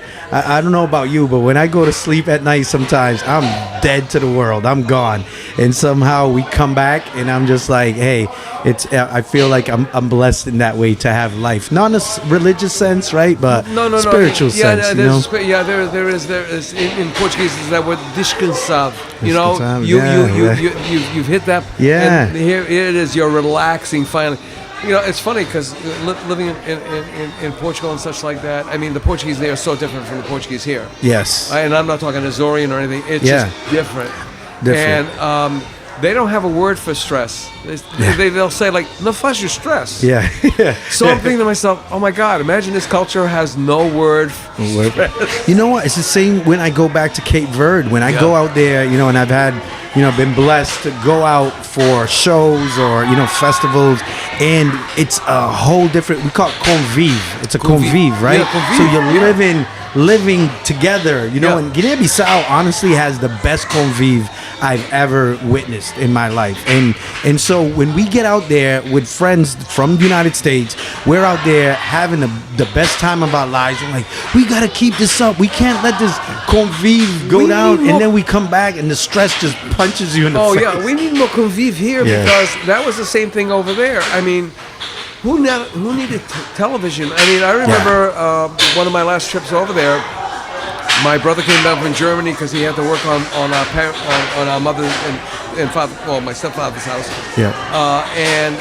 But there were people. You know, there was a guy named Wolfgang from England and a guy named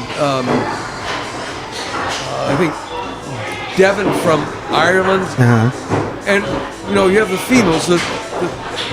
The concept of that is small beers don't get warm fast. Oh, nice. So so you had many for a euro. I like Superbock. That's my favorite. Superbock. Yeah. I just like the way it sounds too. It's like Superbock. I feel pretty. Have you had the black bock? I have not had the black bock. I mean, I always bet on black anyway. So next time. So anyway, but you know, in church they used to call this thing, and people don't get it, communion. And what communion is with union, everybody getting together. We don't get around tables. We don't have these kinds of things now. You know, what are your thoughts on that, Scott? I think back to something my friend Eric told me. He lived. It was Morocco, and he was in Morocco, and he was sitting at a table, and you know, Morocco, like a lot, Germany's the same way. Like you're at a table alone, and somebody else is sitting at another table. It's like you people sit together. And over here, it's like, yeah. Well, how you're dare like you sit across from me and look, you know, just stare into the phone. Exactly. But it's they're communal societies and cultures, and you know, we've lost a lot of that. It's sad. It's really sad because they've done studies, right, that if in order to be happy, you need friends, and I'm lucky to have some friends. We hop on Fortnite, which the kids thought that it was their game, but now here we come, the 40-plus-year-olds taking it back, and they get all mad. And it's funny because the other day I hopped on, and sometimes I play, and this kid goes, "No offense, but you sound like you're like 30 years old." I'm like, "Thank you." That's a compliment. That's a compliment. But it's great, and we talk a lot of junk on there, on and I always remind these young people, because I work with them all the time, like, y'all didn't invent video games. Like, we came up with Pac-Man and Donkey Kong and Pong and all these things. Asteroid. Yeah, it's Kid Icarus and funny, Metroid. Like, let's go. Because as a kid up in Canada, they were like 4 generations in the same house. And kids have lost it. They've been disconnected. Yeah. And there's this thing where they're going backwards. They're going back into a time of not their parents, but a time of their grandparents without even really knowing. They're putting more value in some of these things. Yeah. It's almost like a natural yearning that they want community. Yeah, they do. I work. One of my 9 to 5 is as a director of the ABC House, A Better Chance Home, which is for talented and gifted youth of color, BIPOC, as we say, Black, Latino, Asians. What's great is these young men come and we give them a place to stay. This program's been around since 1968, and they live in a dorm type environment where they sleep, but we feed them. And we bring them to Amherst High, which is one of the best public schools in Massachusetts. And so it's great to be able to provide them with this opportunity to just live together, right? And so my son is part of the family. He's not a ABC boy, but he has become one. And what's great about my son, which I didn't teach him, but it's in him, he'll just come up with these games out of the blue, like, here's a ball, and we're just going to try to keep it up with our hands, right? Or kick it around, or whatever it is. But it's so great to see these 14, 15-year-olds playing hide and go seek around the house. Yeah. Just being kids and not trying to be grown-ups. And I'm like, yes, and I hear them like causing so much ruckus around the house, but I'm like, Go for it. Good, go for it. Please do. Because it's so, I don't know, man, it brings so much joy to my heart. I was just thinking about some of those weird games from childhood, all of a sudden, that adults would probably want to get back involved in and teach their kids. Like, I don't even know the name of the games. Well, one of them was hide and go seek. The other was freeze tag. Yeah. It was like Red Rover, send Tem right over. I mean, it was I gotta tell you, shot back. hide and go seek is an underrated way to get alone time if you know what you're doing. It's kind of the best of both worlds. Yeah, there was always that one person who had this ability to just blend in with some. I mean, disappear like the Predator, right? But what's crazy is we're talking about dodgeball, but we used to call it bombardment. Bombardment. Yeah. What a crazy name, right? Like, words are great. We have bombardment, like get bombed up. But when everyone's got a ball, it's like a bunch of bombs are being thrown at you. So, well, I went to New Bedford High School, and so me and my friends, we used to play this game called Killers.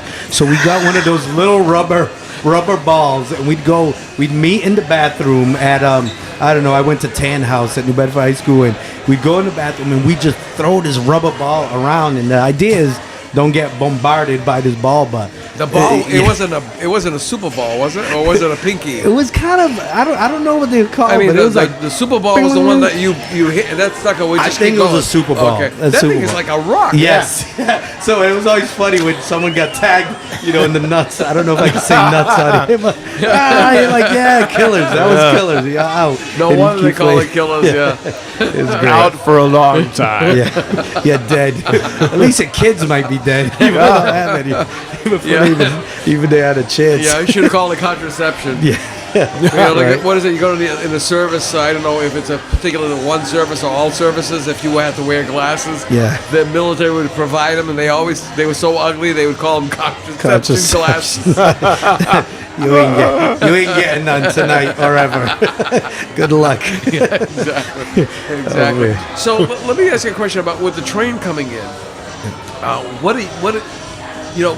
have been your experiences, if you had any, with the train coming in, and if you can project and guesstimate what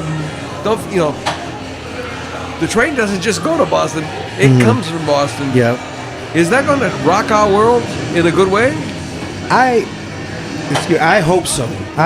I mean, so I don't live in New Bedford anymore. I moved out, went to school at UMass, and then after many years of activism and work with like Youth Build and Upward Bound and YAP with the National Park, I moved out. But we always wanted the train. We want, we were like, bring the train here, because we need to. The wait is as old as I am. Yes, right. So that's exciting. I think it's exciting. I'm sure it's going to present some challenges. However, like, hey man, we shall overcome, as Martin Luther King and all the other folks said. We shall overcome, because I think we need something new. We need something revolutionary, if you want to call it that. Hopefully it will bring something different, right? And give people opportunities, because that's what was tough, right? It's like people working here are trying to find work. People want to work. Where are the jobs? Hopefully they'll be able to get to the jobs. Hey, I quit a job working in Dedham because I was becoming a natural born killer. I mean, I couldn't take the commute anymore. Yeah, Dedham will do that to tough. people. What's that? I'm joking. Dedham will do that to people. Yeah. That's why they call it Dedham. Yeah. No, I worked out in Boston for a while, and that commute was tough, man. Yeah. Trying to take, the bus or the car or whatever. It was like Mad Max or Fast and Furious. I mean, it was like, although I got to admit, when my wife and I and our daughter drove through Columbus and what's the other, Cincinnati? Yeah. I thought we were extras in Fast and Furious. It's like they make Boston drivers look like they're like old people driving. Yeah. Right? Yeah. It was crazy. Oh my God. Well, I went to school at Keith Junior High School. I don't know if y'all remember Keith. Oh Junior. yeah, I used to be a substitute art teacher there. I'm sorry for you. I'll show you the scars. I called it Gladiator School. Like, it was like, Are you not entertained? every day there was a fight, and I was one of those kids from the hood. So I grew up in United for a Home. Right. So I tracked up. So they were doing tracking at that time. Oh, yeah. So most of my friends were white kids, and I felt bad because the kids from the hoods were looking for the white kids, and I'm like, not him. No, not him. He's cool. No, not him. He's cool. But I couldn't protect them all, man. I'm sorry. No. Yeah, because I remember I would have like a fourth track, which was like the upper levels coming in, and I'd be like, I'm waiting for them to do something violent to me. Yes. And then I have, I think the lowest track was something like, I could be wrong, 17? 17, 16, 17. Yeah. So I'm right, okay. And it would be like, crazy. oh my God, they got calluses on their knuckles from dragging them. Yeah. No, seriously, I was wild. nearly. Do you remember the old filing cabinets used to have a rod where there's this thing inside? Yes. Right? Yeah. Well, one kid came at me. With one of those. And I let off, and I went to protect myself, and the door somehow, I think it was an angel, something pushed the door between me and the kid, and they couldn't have glass and stuff, so they had plexiglass. Yep. Or Lexan, I think they called it. Yeah. My fist hit the Lexan, Yeah. and I realized I was going to strike this kid. Wow. I yeah. went to go see my boss, the superintendent of schools. I said, Ray, I'm out of here. I can't I'm done. do this. Yeah, I'm done. This is not teaching anymore. This is lion taming. Oh yeah, no, it's wild. It's I'm glad they art, for God's stopped. sakes. Yeah, What the I know. heck are they so I pissed know. off about? I know. Draw something. Draw yourself something. No, it's tough. I'm glad they stopped. You know what I mean? The tracking, right? Let's throw them all in. But it was Gladiator School, man. No word of a lie. I don't know. It was like every day. It seemed every day there was a fight at lunchtime, and I'm like, how is this possible? How do you get any learning done? Let me tell How do you not take a day off? I know. Take some time And out. it's an adolescent thing because there's. It is not just biological. Mm-hmm. It's cultural because Of course it is. I went to the Elmer M. Poole School, which is a junior high school in Dartmouth. Yep. Okay, we were the last graduating class. I think 67, 68. Mm-hmm. Now this was an all-white.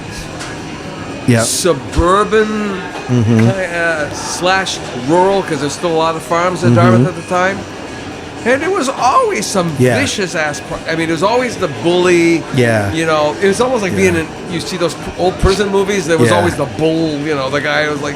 You got to stand up for your bullies. I tell my kids all the time, you are not going to get in trouble if the bully steps up and you knock them out. Because I remember, like, you know, my wife and I, we talk about this all the time. Like, kids are a little soft these days. I don't know if I'm allowed to say that. It might be controversial, but, you know, back then, I remember walking through the front. This kid, my bully, showed up, and he's like, "Oh, you said something to my brother?" I'm like, "No, I didn't say anything to your brother." Next thing I know, I'm in a fight.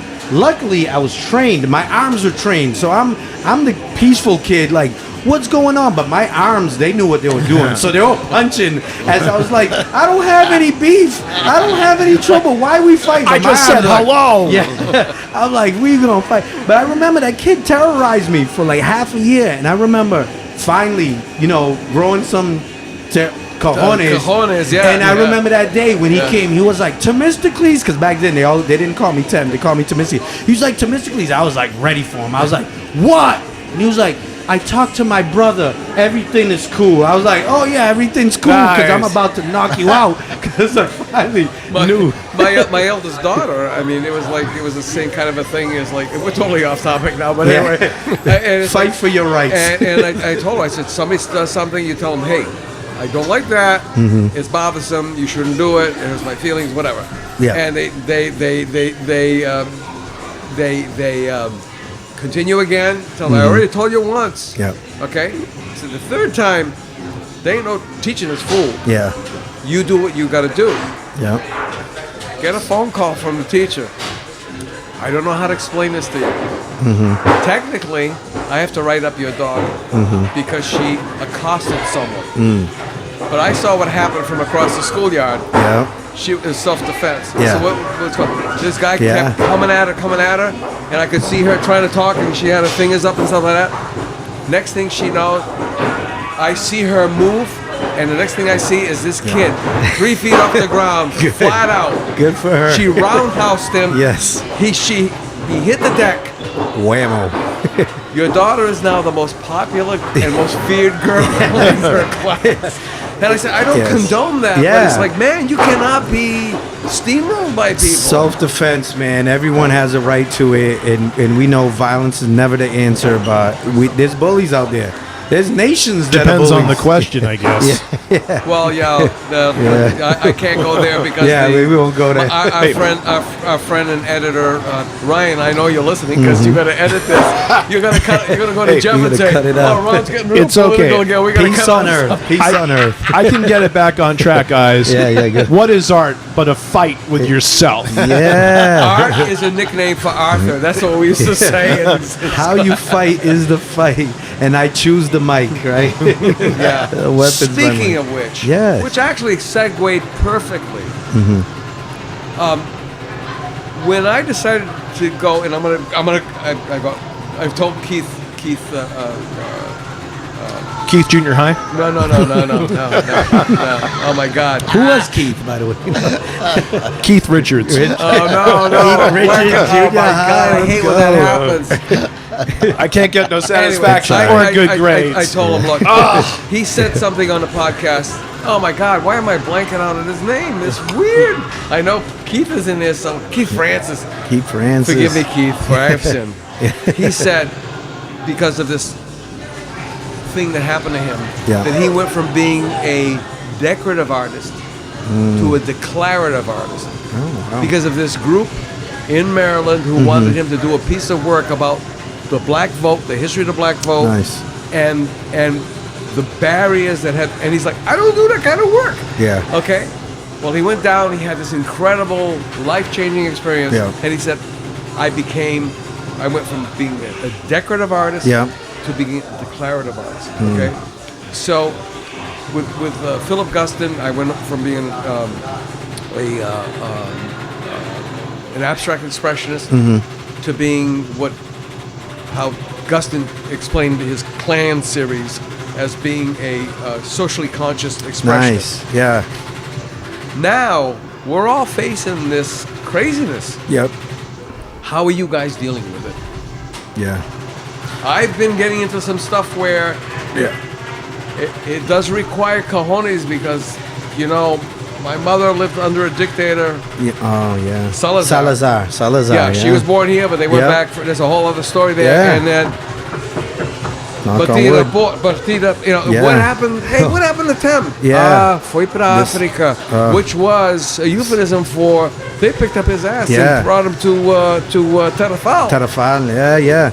Well, that's real, man, and we know, the dictators, they go after the media and they go after the artists, right? Because the artists we have to express ourselves. We have no filters. We don't, and we can't because we feel it differently, right? We feel what's happening differently. I know for me, I've always been, not always, right? I started out as just like, I love hip hop. Hip hop is just around.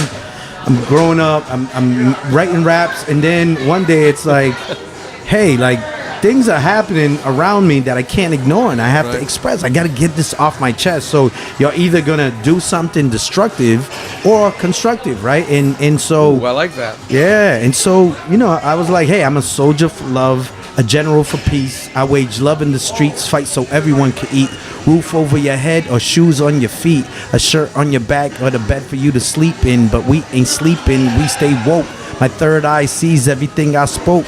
These words Tem wrote to lift all boats, ride waves. We ain't slaves, chains get broke. Like iron sharpens iron, the belt of Orion. Universal truth like wings, I'm flying. Follow your youth, don't give up, keep trying. Speak your truth, alternative facts is lying. Cause in this journey, we stay worthy. We take risks, your doubts don't concern me. We for the kids, the moms, the attorney, the teacher, the atheist, the spiritual, the clergy. Cause everyone is welcome here, yeah. Just as long as you don't welcome fear. That's right, I said everyone is welcome here, yeah. Just as long as you don't welcome fear, right? So we have to say something, be about it, express ourselves, because if not, as we know, we just bottle that up and then it comes out very, very destructive. It comes out in ways that you're like, man, I don't want to get picked up by ICE and I'm a citizen. Yeah. You know what I mean? Yeah, but you're of the profile. I'm the profile. Look They'll at this, desensitize you quickly. I'm walking around with my passport. Yeah. And, and some people are like, really? I'm like, listen, I've said enough things. You can get a card, Oh, I need a card. They got a then. card. The I'm sure you passport can get card. a passport card. Yeah. But I'm walking around because I was naturalized. As we know, that guy, And we're not talking about your hair. Oh yeah. No. I tell my daughter, I'd much rather have you with a natural than the braids, really. Me too. I tell that with my wife. I don't know why she blow dries her hair. I like it nice and curly. But anyway, so for me, it's like, man, like if you can attack what citizenship is born in this country, then we're lost, y'all. Like what is citizenship? You buy it? Do you buy it? Is that how you become a citizen? Is Elon Musk more of a citizen than Julio? You know what I mean? You mean the guy who came in on a student visa and then never went to school? Yes, that guy. That guy who made some EV cars that all progressive and liberal folks went out and bought. And I wanted to buy one. I have a video with Teslas, and now it's like, if I had a Tesla right now, I'd be trying to sell it or get rid of it somehow. Oh, you are so screwed. I'm waiting for a class action lawsuit where people say, hey, there's no value. Nobody wants to take this car, and I feel threatened. Yes. Every day of my life when I drive this car. Yeah. Oh man. I was looking up this pastor. I thought it was Jason Brown. Mm-hmm. But when you were dropping those bars there, I thought to myself, oh my God, this preacher, there's that whole Baptist, they're getting in, they're getting the spirit and stuff. I never realized the connection until just now. Yeah. This guy was phenomenal too, but let me tell you. Yeah. Oh, I wonder if it's, oh man, I'm drawing a blank too. But anyway, man, I mean, you got to tap into something. I call it the source, right? As an artist, when you're in the flow, when you tap in and you're just like, this is beyond me. I'm a vessel, right? I'm not. It's not me, and I know you're not thinking about it either. No. It's coming out automatically. Yes, It's from your feelings, and that's beautiful, right? And that's when real healing happens, and we know. I'm assuming I'm surrounded by artists, right? Where you create some of this stuff sometimes just for you. You don't even put it out there in the world, right? It's just there. You get it off your chest, or you put it out there and people say thank you, right? People say thank you. Like I This did is a what I piece- needed. Yeah. You're I'm not surprised when alone. you put it out there. Like, I thought I was the only one who felt this way, and in fact, a lot of people do. And it's because I think as artists, we're grabbing stuff that's in the air. Yeah. Like, I mean, what we're feeling right now Jamal is Bryant. a lot of dread, a lot of fear of the instability and unpredictability of the current administration and what they're enacting, which is horrifying, and there seem to be no guardrails. Yeah. So, you know, I think we're all kind of grabbing in the ether at these ideas of what's going on. Yep. Because you can't, if you ignore them, it's just going to come and get you when you're not expecting it. You got to be aware and vigilant. Yeah, and Buckminster Fuller, right? He said, you know, we got to create something, and I'm paraphrasing, that makes that old system obsolete, right? And so art, I think, allows us to envision that future, envision a world that's not this craziness, you know what I mean? This kind of Rube Goldberg contraption we've created, where we're degrading the environment and pushing people who are lower income down and immigrants, and you know, rather than saying, you know, we're all humans sharing this space. How can we come together to actually create a better world rather than this consumerist society we have? Yeah, it's so needed now more than ever for young people to be empowered, the youth, anybody to express themselves in a way that's constructive, right? To build. I'm always challenging myself. Like, first of all, don't add more noise to already a noisy world, and if someone's already doing it, like, why create that? You know, like, I gotta try to be different, or not try to be different, but what am I adding to the conversation? Yeah, look at the spaces in the conversation and say, where can I step into that? Yeah. I you know, at one point I was like, oh my God, where are we going? We haven't taught our children. I wasn't blaming them. We haven't taught our children anything. I mean, they're not really ready, but there's something weird happening where, and I said this earlier, Max, where they jump their parents' generation back to their grandparents, and they're interested in tangible, traditional, they want, what's the word? Structure. They want tradition. They want, these things. Yeah. And, you know, you get to be a bit of a snob when you live in Europe for a little bit, you know, because you see the contrast between there and here. And we've really, I mean, the blackouts that we've had against Target and Walmart. And stuff, you know, it's really, really difficult. And, you know, and I heard somebody once say that Target was what's difficult about it? Well, they've eliminated, they've destroyed it. It's not a deep, dark, evil plot. This is business. This is how things evolve. But nobody stopped them. All the mom and pops. When I lived in the North End, especially on Earl Street, you go up on the avenue, on the Christian Avenue, anything you wanted was available on the app. On the app, Portuguese bread, Chinese food. You can go to there was a Taekwondo place there. There was a hardware store. There was an orthopedic shoe guy. There was a produce guy. There was the Golden Key variety. I wanted to be old enough to be able to drive the bike with a big basket, because the old ladies would give you a quarter for delivering their groceries. Oh, nice. You know, I mean, it was, you know, but it was a community. Yeah. And everything you needed was in walking distance. And living over there, you know, they just have one bakery. There's a bakery, seems like every 20 freaking feet over there. We've lost that. You've got two kinds of, it's a black and white world. It always has been, right? Yep. But you've got the kids from the inner city, and I was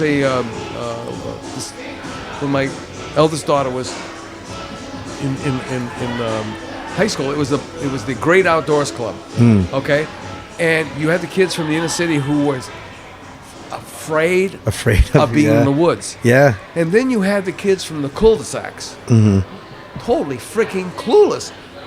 Their entire world was that cul-de-sac. They never expanded beyond that. They never met any other people that looked different from them, or spoke differently, or ate different food. That's what the hell happened? Levittown. What's that? Long Island, New York. Levittown in the Levittown, 1950s. I mean, that was the postage stamp It was a houses racist, and separation and keeping no Jews, no blacks, no and nuclear families. I Yeah. mean, nuclear families from day one, and in American tradition, and keeping the nuclear families separate. That's the key. Keep the families separate. The individualism, and work your frickin' ass off and get destroyed in the process. I mean, how many winners do most people end up at the end of the American dream? Yeah. The winner. I mean, the winner is always not many. Not many. Not many. And that's very few. And that's the wrong goal. That's the wrong Max. goal. You don't have community. Right? No, Max, I'm so happy you're wound. I really, really am. We hit a nerve. We hit a nerve. Yeah.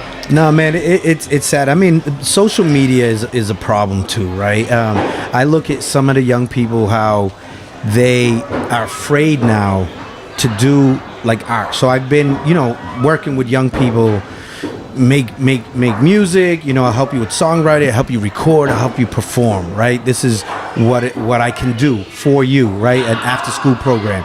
So for years I've been doing this, and kids come and they I want to do this song, whether it's hip hop, whether it's rock, whatever it is.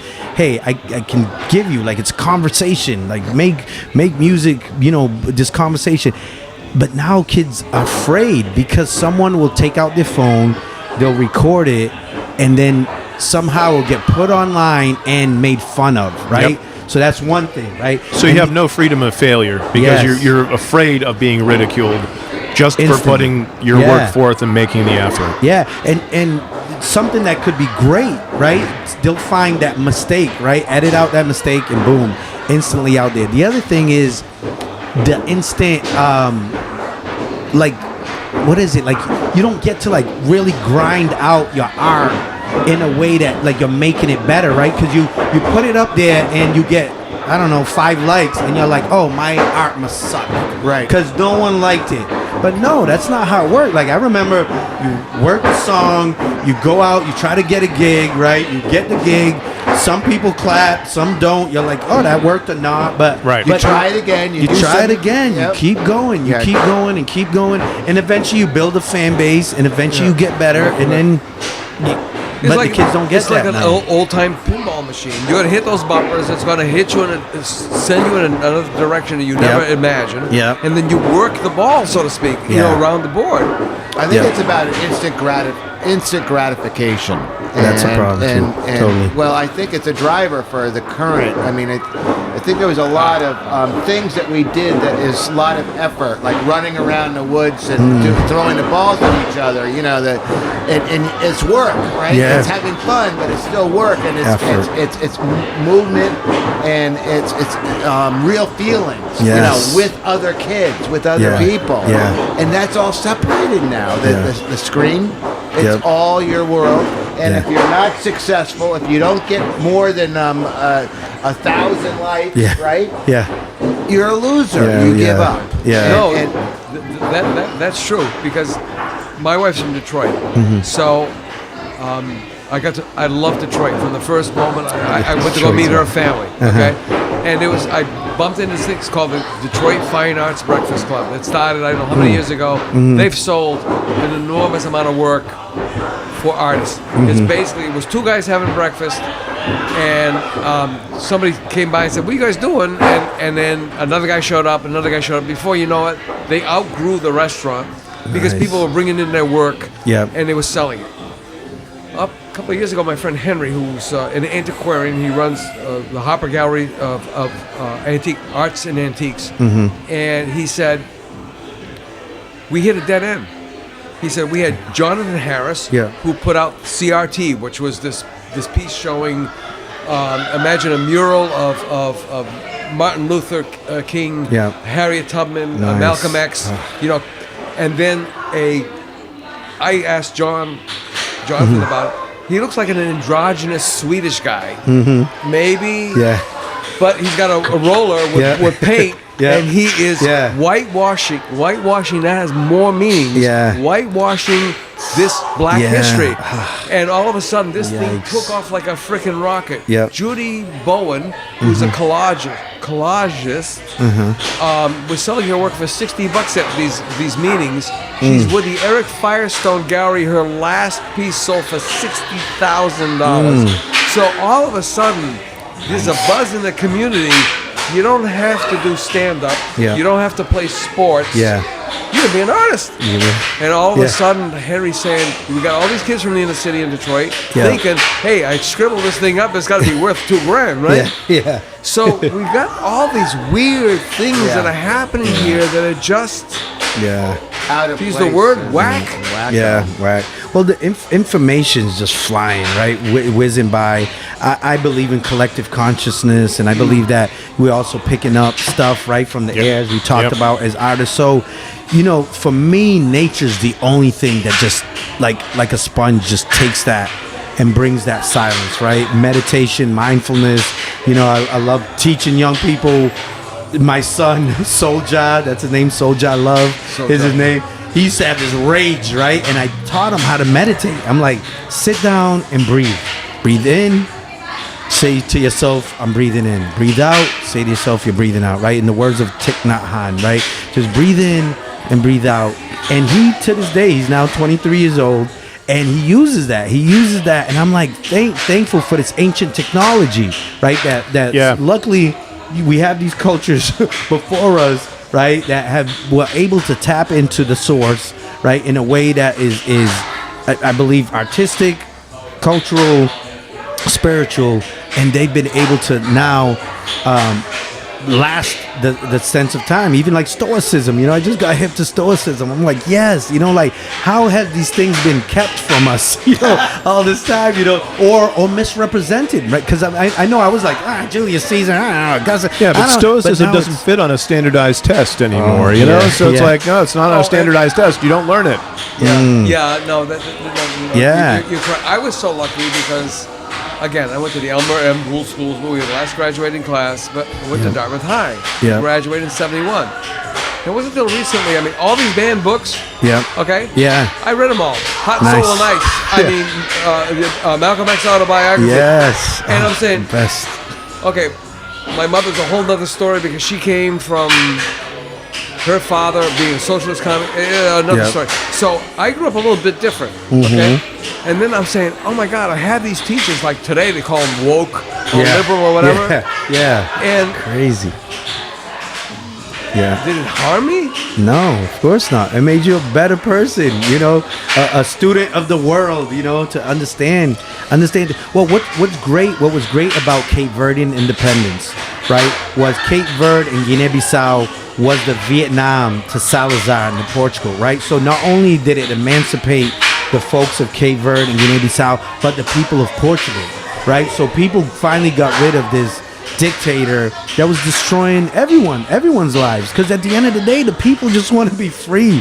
You know what I mean? That's one thing I was listening. And the carnation. Yes, the carnation movement, right? They were sticking carnations in the rifle barrels of the soldiers, and the soldiers are like, I don't want to deal with this shit. Yeah. I don't want to be here. Yes. Have you ever watched The Night Train to Lisbon? I have not. Oh, you got to watch that movie and then read the book. Oh, nice. Yeah. I totally finally understood what my mother went back in 69 when her mother died to deal with the estate. Yeah. She was followed by the PIV, which was the Portuguese secret police under Salazar. The Gestapo. They were talking about that's his daughter. So I'm wondering, what the hell did my grandfather do to still be on the radar? Yeah. 30 years after my mother left, she left right in 40, the end of 40, right after the war. Yeah. Because her mother forced her out of here. Yeah. Out of Portugal and said, you got to go back to my country.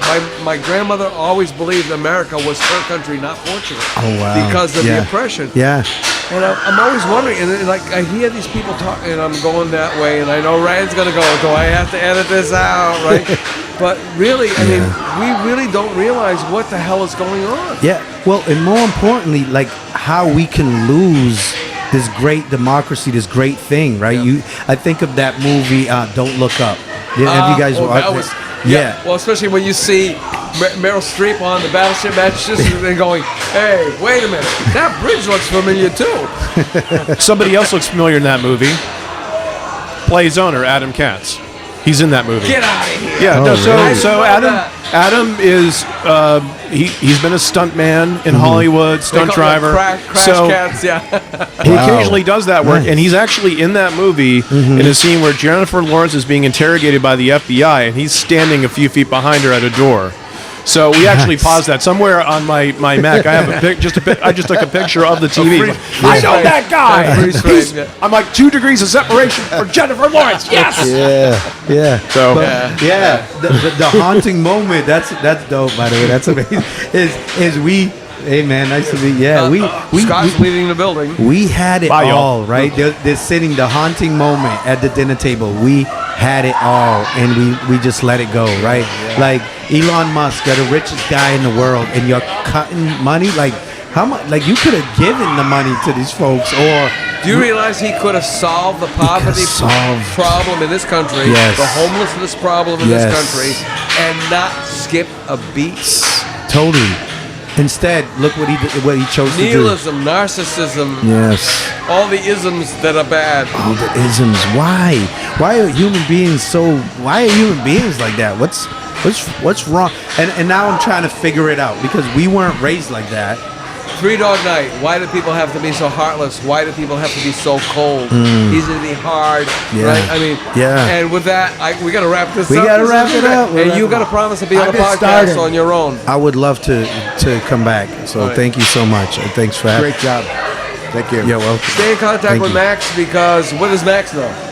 Not much. That's the name of his new column, right? And a wise man knows he knows nothing at all. There you go. Exactly. Peace. Thank you. Yes. Max Wickemeyer, thank you all so much. You're welcome. We're wrapping. Peace. See you later. And remember, take care of yourself and be kind to other people. Bye-bye. We'll see you next week for another episode of the South Coast Artist Index podcast. To learn more about the South Coast Artist Index, visit theartistindex.com. Find us on Facebook, Instagram, and YouTube.